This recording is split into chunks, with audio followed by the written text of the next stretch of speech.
Mabuti at nawarningan agad siya ng kalapit cubicle niya. Napagsabihan agad siya na huwag niyang papansinin na mapalipad hangin ni Filipo dahil literal na puro hangin lamang iyon. Ilang empleyada na raw ang nabiktima nito.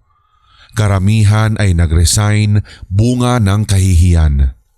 Ang iba naman daw na matatapang at lumalaban kay Filipo ay binayaran na lamang para manahimik, lalo na iyong mga nabuntis. Ang tsismis nga ay hindi bababa sa 5 ang panganay nito. Lahat ng mga iyon ay binayaran para manahimik na lamang, kasama ng kasunduang kapag nangulit pang muli ang ina ng bata ay makakasuhan na ito ng salang pangingikil. Nakuha niyang bastidin ng paulit-ulit ang lalaki, ngunit hindi talaga ito tumatanggap ng hindi.